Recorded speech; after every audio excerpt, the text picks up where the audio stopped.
So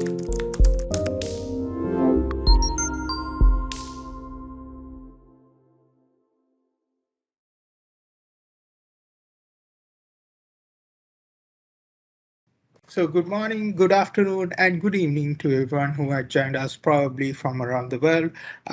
This session is about above, and this session title is above and beyond with calculation groups in Power BI. So when I'm presenting this session, I'm assuming that you guys have a basic uh, knowledge in Power BI. But if not, that's completely fine. You guys can always listen in. And in case if you guys find anything confusing, please connect with me on LinkedIn, and I'm more than happy to help you guys out with that. Either ways, I'll be going through some basics and calculation groups during this session as well, so you guys should be fine off. For those who don't know me, I'm Thimantha Vidanagamage. I love working with Microsoft Data Platform technologies such as Microsoft Power BI, Azure Analysis Services, and Azure Data Factory. The most important thing out of all the details that you see in the screen right now is my Twitter handle at ThimanthaV. So please follow me on Twitter at ThimanthaV. Moving into the agenda for today, firstly, I will be looking at the basics in calculation groups with Power BI. And afterwards, I'll be showing you a variety of use cases in terms of where you can use calculation groups for in Power BI. Right, moving into the basics of calculation groups. So firstly, it's important for us to understand what is calculation group, what are calculation groups, right? Calculation groups is a feature in DAX that allows you to minimize redundant measures with the same calculation, logic, or even expression. Primarily, calculation groups were used for time intelligence purposes, time intelligence requirements, but later on, time intelligence requirements. But that is not the only use case that the calculation groups are used for. There are many more. There is much more potential with calculation groups, and I would be the reason why I'm doing this session is to shed some light on some of those other use cases that you can attend on with calculation groups. Now, that doesn't mean I would be taking you guys through a lot of complexity. I had tried my level best to keep things simple as possible to anyone to grab it and simply apply it to their real world situations. So that's a bit about that. And in terms of using calculation groups in Power BI, calculation groups requires an external tool called Tabular Editor to be installed in your local machines. So, simply you can just Google it, Tabular Editor download, and just get the Tabular Editor downloaded into your local machine and install. And afterwards, when you get into your Power BI desktop file, you should be able to see a tab called External Tools, and inside that tab, you should be able to see the Tabular Editor, the Tabular Editor external tool residing right there. So you can create. That's how you can. So simply you would click on the Tabular Editor, and then you can create calculation groups inside Tabular Editor. Right. Moving into the components of a calculation group, there are two key components of a calculation group. One is the calculation group itself, which shows the calculation items, and the other one is the calculation item, which shows the respective logic that should be referred by the referred for respective analytical purposes. Right. So that's a bit of basics in terms of calculation groups and a bit of context in calculation groups. So if you guys find this confusing and do not understand what this means, don't worry, because I would be covering an example in the coming slides, and also I would be going through multiple demo runs. So you should be able to understand calculation groups by the end of this session. Right. So next up, let's look at a calculation group example. Right. Now just think of a very simple. Now this is a very simple example for everyone to grab. So just think of a scenario where you have a sales data model with two base measures. One is the sales amount and sales quantity. And you had simply developed the model with these two base measures, and you had published that into their respective workspace, and it's being used by, we could say, by the end users or the respective sales team at the moment, right? So they will be using this particular data model for a while, and they would get back to you saying that they have a new requirement coming in. So that would be that they want to see last year analytics with the base measure sales amount as well. So what that means is with the sales amount, they want to see the last year analytics as well. So in this case, if calculation groups did not exist when this requirement came up, how you would usually fulfill such a requirement is you would create separate measures for to get the last year figures or for last year analytics with saying for last year's sales amount and for last year's sales quantity, as you can see in the screen right now. So what happens here is basically you have a repeating logic for last year and for last year's sales amount and for last year's sales quantity, and that's referring to the respective base measures sales amount and sales quantity, and basically it generates you the last year figures, and simply that will be used for analytical purposes. So that's how this requirement was fulfilled back in time. But with calculation groups coming into play, this is not the right way to go about things anymore, right? With calculation groups, how you would fulfill such a requirement is you will have the base measures, and both these base measures would refer to a single calculation group with a single calculation item called last year. So the calculation group would be time intelligence, and the calculation item would be last year. So what would happen here is that the respective base measures would refer to the base will be directed or referred to the calculation item or the last year calculation item, and that would generate the last year figures for the respective base measures. For example, if the sales amount refers to the last year calculation item in the time intelligence calculation group, it would generate you the last year. It would generate you the last year figure for the sales amount. And if you refer the sales quantity base measure to the sales refer the sales quantity to the calculation item last year, it would generate you the last year figures for the respective sales quantity. So that would be how this that is simply the optimal and the most appropriate way that this requirement will be fulfilled. And this is actually the right way to go about things with calculation groups coming into play, right? So once again, if I take you through this example, how this works, you have the two base measures, sales amount and sales quantity. And if sales amount refers to the sales to the calculation item last year inside the calculation group, it would give you the last year sales amount. And if you refer the last quantity base measure to the last year calculation item, it would give you the last year sales quantity figure, sales quantity. So that's basically how the time calculation group works.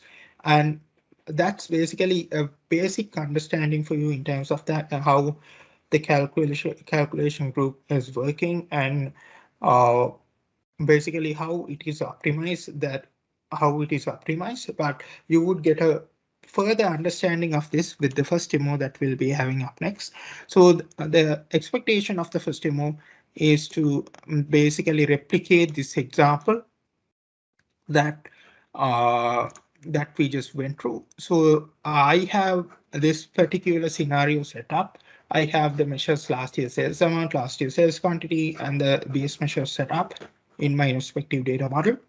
And what we would be doing is we would be converting it to this, which would have a calculation group, which would uh, which is all about creating a calculation group for the base measure sales amount and sales quantity with a calculation item called last year. Right.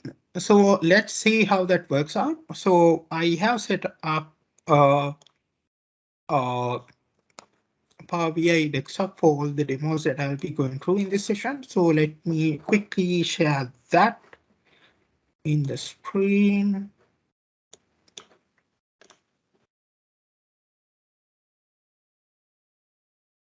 A bit slow and like, okay, it's all right.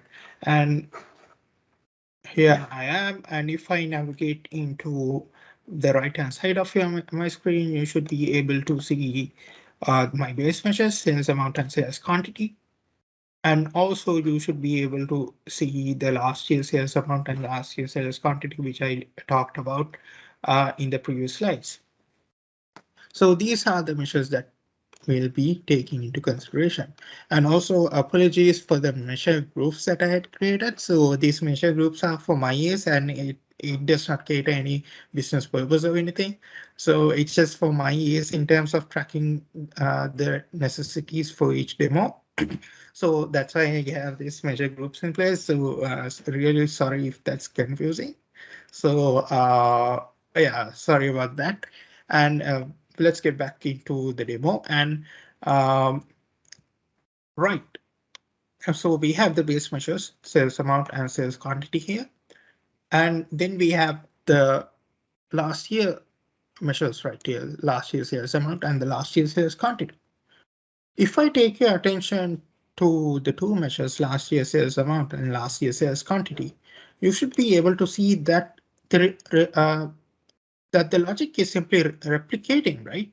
You can see that the last year's sales amount is replicating over here, and the last year's sales quantity is replicating over here. The only difference that between these two measures is the base measure, right? So the base measure refers to the last year sales amount is the sales amount, and the base measure that's referring to the last year sales quantity is the sales quantity, right?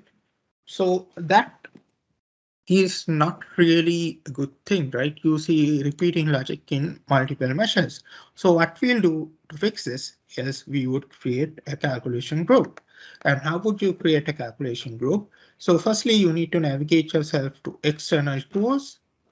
And as I told you previously, external tools would not appear if you don't have any external Power BI external tools installed in your local machine. And in this case, please install Tabular Editor in your local machine. You can simply Google in Tabular Editor download, and you should be able to get an option to download it and just keep it and install it in your local machine. It's a pretty straightforward process. And afterwards, if you open your Power BI desktop file, you should be able to see external a tab called external tools, and under that tab, you should be able to see the tabular editor. Right. So that's a bit about that, and simply just click on the tabular editor to create a calculation group. And you would notice that when I click on the tabular editor, the above window, the tabular editor window appears, and you can see that my data model in my Power BI desktop file is open in Tabular Editor right now.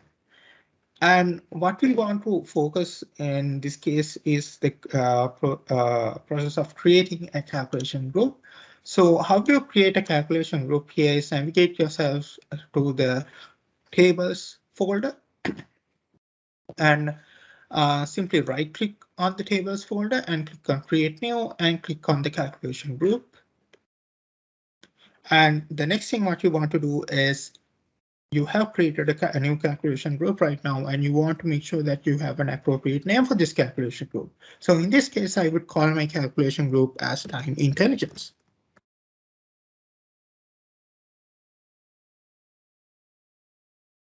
And the next thing I would do is I would simply click on the drop down option at the left-hand side of my time intelligence calculation group, and that would show me two options. One would be the calculation items, and the other would be the name, which is the attribute that would store the calculation items. So first thing I want to do is I want to make sure that this attribute name is a bit more appropriate and a bit more user friendly. So I would provide an appropriate name for that. So in this case, I would call this time duration.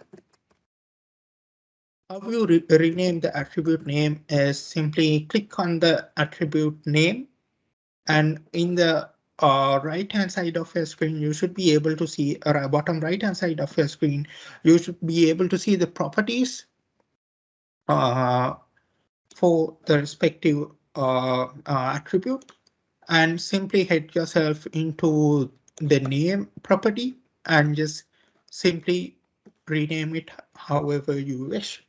And that is that.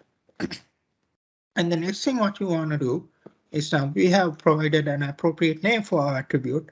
And the next thing what you want to do is you want to make sure that you have a calculation item, right? So as per the previous slides, the calculation item name would be last year. So let's create a calculation item called last year. So how I create a calculation item is I will click on the calculation item option, and I would right click and I will click on new calculation item. And I would call this calculation item last year. So I have the calculation item in place now as well. So the next thing is that you need some logic to operate this calculation item, right? You need the last year logic to operate this calculation item. So to get the last year logic, what you would do is you would navigate yourselves back into the data model, and in the data model, what you would do is you would simply get yourself into one of the last year measures. So in this case, I would refer to the last year sales amount, and I would just copy the last year measure, Control C, and I would paste that back in under the last year calculation item. Calculation item, I would simply just paste that back. That's about it. We have a logic in place. Now still there is a problem, which is this, which is you might have seen that it's referring only, or it's referring to the base measure sales amount. This shouldn't happen, right? Because this particular calculation item should cater sales quantity as well, right? So it should be flexible between sales amount and sales quantity. We should provide the last year figures for sales amount and sales quantity, right? So because of that reason, what we'll be doing is we'll be getting rid of this sales amount, and instead of the sales amount, we would place a function that's specifically used for calculation groups called selected measure.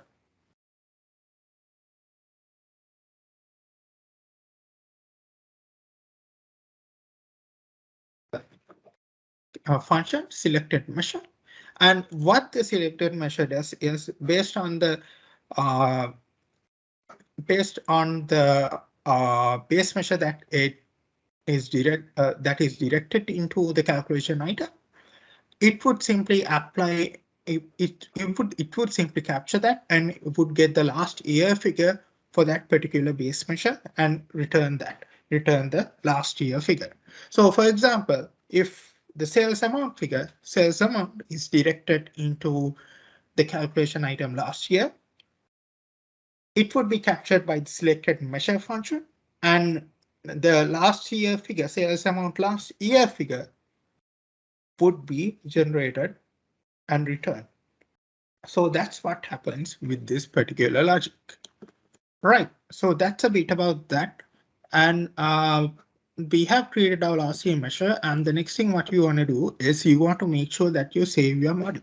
So 3 ways to save your model: Control S, or just click on the top, save the changes to the connected database option, or you can do the traditional way, file, save. And after saving my model, the next thing you want to do is you want to navigate yourself back into the Power BI data model. And you would see, most of the time, you would see a measure, you would see a message like you see on the top of the screen now, which is one or more calculation groups need to be manually refreshed. So what you need to do is click on refresh now. If this message does not appear, which happens at times, what you want to do is you want to make sure that you refresh your data model so that all the changes that you did in Tabular Editor for calculation groups or any other scenario, any other functionality would appear right in your data model. Right, so that is the the refresh is completed, and you should be able to see the calculation group called time intelligence, and you should be able to see the attribute name as time duration, which we renamed before, which we renamed. Right, just to see this in use, what you can do is very simply just bring in a card, and for that particular card, just bring in a sales amount. And afterwards, what you would do is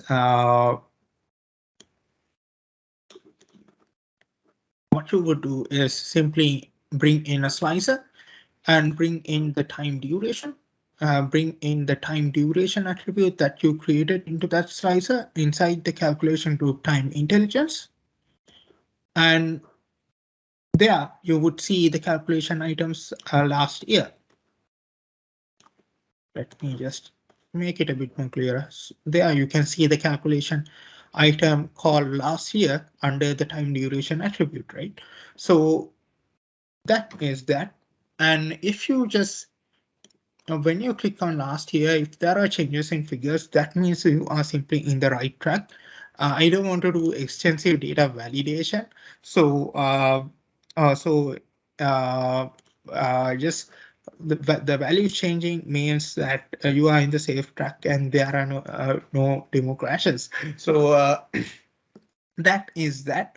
And you can see the values are changing as I click on last year, because what the last year measure does is that last year logic does is that it would capture the date that is related to each and every column in the fact table, and it would go back by 1 year. It would go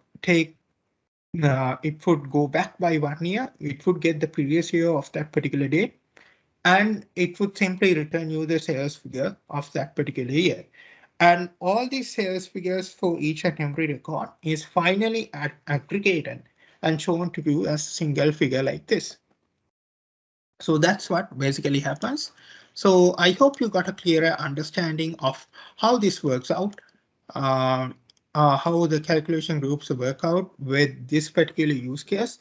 The most commonly used use case, and I hope it's clear, and we are on track to advance ourselves to a bit more advanced calculation groups use cases. Right, so that is that. And next up, let's navigate ourselves back to the slide deck. And that concludes my first demo. So what we did in the first demo is that we created we created a time intelligence calculation group, and inside that calculation group, we created an item called last year, and we brought the last year in as a slicer, and basically put up a KPI card and assured that everything's working fine and there are no demo crashes. So that is what we did from demo number one. And this would take us to demo number two, which is a measure switch functionality. So without further ado, I would get myself into uh, my Power BI desktop file, and I have a separate demo that's set up for this, just for you guys to just to showcase how the measure, how to use how to the measure switch will go on. Right. So just think of a scenario where you have developed a report similar to what you see in the screen right now, which is a sales amount analytics report, which analyzes sales amounts by customer, and here it's product, and by order date, and and by order date. And you simply develop this report and you publish this report to be consumed by the end users, and the end users would use this report and get back to you saying that they would like the same type of analytics. So they would simply want this same types of same report page, or say the same visualizations for sales quantity as well for their analytical purposes, right? In other words, they just want these same visuals in the same way, the bar charts and the line visuals. They just want it. Instead of the sales amount figure, they want the sales quantity figure. Simply, basically, I'm sorry, I might have confused you guys with that, but simply the requirement is very simple here. So basically, what happens is the end user would want a similar analytics, or will want the same analytics for sales quantity as well, right? So in that case, if the end user wants the same analytics for sales quantity, what you would do if calculation groups did not exist is the first thing you would do is you would simply duplicate the report page, and you would replace the sales amount with the sales quantity, and you would hand over that as a fulfilled requirement for the end user. Another way of going about that is using a measure switch with a DAX measure with a DAX function called switch. It's actually called a switch statement, where you write a pretty write a logic, and you shift the measures as per your requirement between these logics. And there is actually a lot more work involved in that. That's I just gave you a brief understanding of how that was like. Basically, you had the switch statement, and this switch statement and this switch statement switch between multiple measures as per your requirement. And that was not only the case, you had to refer that in multiple. It was not just in multiple one measure you had to have it. You had to have it for multiple measures as per the requirement as well. So a whole lot of work involved in there. So both these types of the repetition that's caused by duplicating report pages and the amount of effort that comes in with the switch using the switch statement for measure switching was all answered by the calculation groups. It provides you a very simple way of switching between measures very easily. So let's see how that works out. So in other words, what we'll be doing here is we would be switching this particular report page between the sales amount and sales quantity with the calculation group that we created in Tabular Editor. So let's see how we do that. So the first thing what we want to do is get into our Tabular Editor and create a new calculation group, right? So I would create a new calculation group and I would call that sales switch.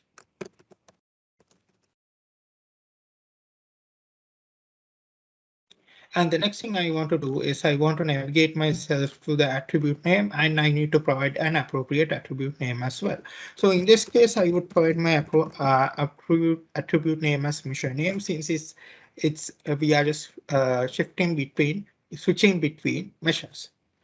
And the next thing what I would do is I would navigate myself to the calculation items, and I would have two calculation items in place. One calculation item referring to the sales amount, which once a calculation item call is the sales amount, and the other calculation item is the sales quantity. Right. Now, as usual, we need some logic for these two calculation items to operate, right? So the logic is pretty straightforward. Just head back into your data model and just head back into the base measure of sales amount. And simply just copy the logic that's used in the sales amount base measure and paste it back in the tabular editor. So as you can see, it's a very simple aggregate, so no much complications involved there. So aggregate sum, and I would simply just select the calculation group, calculation item, and I would paste my logic in that particular sales amount calculation item. And the next thing, I would replicate the same thing for sales quantity as well. I would get copy the logic, which is once again a simple aggregate, and I would paste that back in the sales quantity calculation item as well. And that's about it. And next, all you need to do next is just simply save the model. So I would save my model right now and get back into your model, into your Power BI desktop file or your Power BI data model, and just click on the refresh now option. And you should be able to see the sales switch calculation group in the right hand side of your screen. And what we want to do now is to see the usability of this particular sales switch between sales quantity and sales amount. You need to make sure that you have the measure name attribute referred to a slicer, right? So in that case, I would create a new slicer. So how I create, so for the slicer, I don't want to waste time formatting and stuff. So I would just take a copy of an existing slicer for year. And what I would do is I would simply replace the year with measure name. And basically you have a measure name slicer now. And just to see the effect of that, what you should do now is simply switch between these measures. So if you click on sales amount, it would last the same for now, because previously it was only sales amount. But if you move into sales quantity, you can definitely see a change in figures to sales quantity, right? Then again, once again, if you move back into sales amount, we can see the sales amount figures. So sales quantity and sales amount, the two figures. The two types of measures, when you switch between them, you can clearly see the value differences, right? So that is about that, which is the measure switch requirement. And this takes us to our third and the final demo of today, which is the relationship switch requirement. The relationship switch requirement is coming in with a similar report as I previously had for the previous measure switch requirement, but in this case, the change that the client wants is different. So this particular report is basically same as a previous report page, but in here, notice that what you need to pay your attention to is this monthly sales breakdown visual, which is the line visual. And this line visual is referring to the monthly sales breakdown by order date, right? Why is it referring to the order date? Because that's simply the relationship that's being set up with the sales amount and the date, right? So order date key, and the date key. And with that, alternatively, you can see another inactive relationship. That relationship is between the ship date key and the date key. So that is that. And the analytics here is entirely based on the order date. And you develop this report and you publish this report, and this report had been running on for a while. And after a while, your Power BI end users come up with the requirement saying that they want to do analytics with ship date as well. So in that case, how you would usually to cater such a requirement, because if they want ship-based analytics, that means they will have to use this inactive relationship, right? Inactive relationship. How you use the inactive relationship is with a measure which consists of a DAX function called use relationship. Simply, you refer to the base measure, and the base measure is entirely based on the inactive relationship between by making the inactive relationship active between the ship date key and the date key. So use relationship is used to activate a relationship that's actually inactive in your existing model. So this is because you would need to you build a relationship for a reason, and you would need to use it in some case. And this is how you basically use it with the use relationship function. And in this case, as I told you previously, the sales amount is entirely based on the relationship with inactive relationship between ship date key and the date key. And that is once again creating another measure, and that is once again another measure that's adding up to your measure list. And what you would do is after you create this particular measure, you would simply get into your line visual, and you would simply drag and drop that into your existing line visual. And when you drag and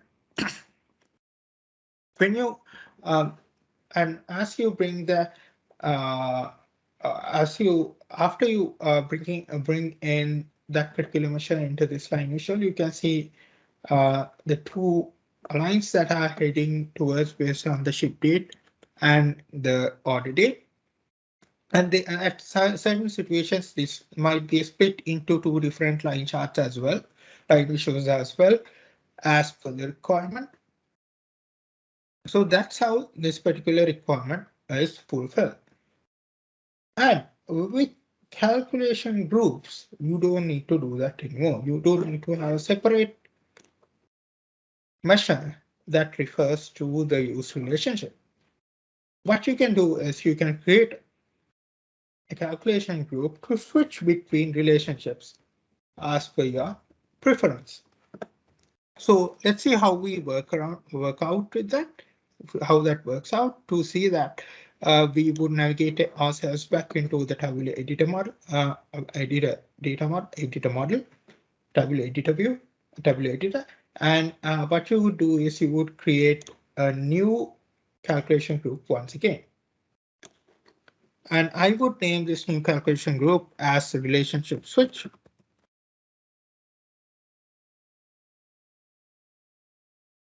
And the next thing I would do is I would rename the existing attribute name to attribute name to relationship, because basically it would be the calculation items will show a relationship between tables, show relationships between tables. So we would call that relationship. And next up, I would create the calculation items. So I have to have two calculation items in this case. One is the order date calculation item, and the other one is the ship date calculation item. So you would simply create these two calculation items, order date, and the next one would be ship date. And you have created the calculation items right now. Now, as usual, we would need some logic to operate these calculation items, right? So to get this logic, we would get it from the measure that we created previously to refer the sales amount for the ship date. And we would simply get a copy of that, copy that, and paste it under our ship date calculation item in the tabular editor. And once again, you see the same problem that we noticed previously, right? You see that the sales amount is actually, it's actually specifying the use relationship for the sales amount, and that does not seem right, yeah? Because we would need to use this relationship as per the requirement with sales quantity as well. So it should be flexible between sales amount and sales quantity. So once again, what you would do is you would get rid of the sales amount, and instead you would use the selected measure, which grabs whatever the measures that it's the calculation item is directed to, and would provide the would base the relationship between the ship date key and the date key accordingly here. Right, so that's that. And the next thing what you want to do is you want to simply copy this and paste it over in the order date key, order date relationship. And you would want to change the ship date key to order date key. And that's about it. So someone might ask, why would you need to create a separate relationship or separate use relationship for order date, because order date already has an active relationship, right? But it would always be safe to use you use the use relationship function to make sure that you switch back, make sure that it's referring to the right relationship in this case. Because keep in mind that between two tables, even if you you can only have one active relationship, right? So if the ship date, if the relationship between the ship date key and the date key in the date dimension is active, it should be deactivated and activated, and the order date should be activated. Order date relationship should be activated if analytics is required from that, right? So because of that, it's always safe, even though it's always safe to have a use relationship for order date key and date key, so that it would refer to the order date key relationship with the date key relationships accordingly when doing order date level analytics. So that is that. And next up, as usual, I would save my data model, my tabular model, and I would head back to my data model, and I would click on the refresh now option, and you should be able to see the relationship switch calculation group appearing right at the bottom of your screen, right hand side, bottom of your screen, relationship, and with the relationship attribute name as well. So what you want to do is use the relationship attribute as a filter here as well, so that we can actually see the capability of that. Once again, what I would do is I would take a copy of an existing year filter, and I would simply replace the relationship attribute and take off the year attribute. And that's about it. You have the slicer in place.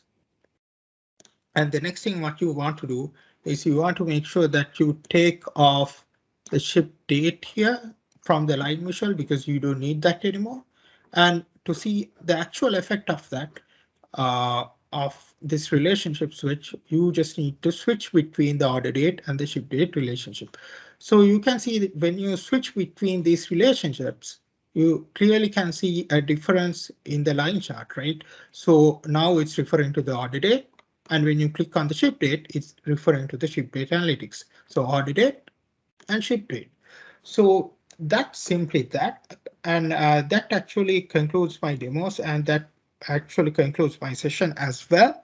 So please fill out the survey, and you have the opportunity to fill out the survey and win specs as well. Please scan through the QR code and get into that. You guys can win specs with that. And thank you very much for everyone who attended this session. And thank you very much, Frank, for moderating my session. And thank you very much for the organizers for having me in. Thank you very, very much. So if you guys have any questions, you guys can ask it out now. If not, you guys can connect with me from LinkedIn at Thimantha or at Twitter at Thimantha as well. And if you guys have any feedback, and please do provide your feedback with the by scanning through the QR code that you see at the top of your screen. And yeah, that would be really useful for me to improve myself further as a speaker and to contribute you guys better. So thank you very, very much, Frank. So yeah, and thank you very much for this opportunity. And I hope my session made a lot of sense. Thank you. Yeah, sure. Thanks for speaking. Thank you. Thank you. Thank you very much. Right. Okay. I guess. Let's ask into the audience whether there are any questions at this point. Yes, please. Does anyone want to unmute and ask any questions while you have the expert on calculation groups here?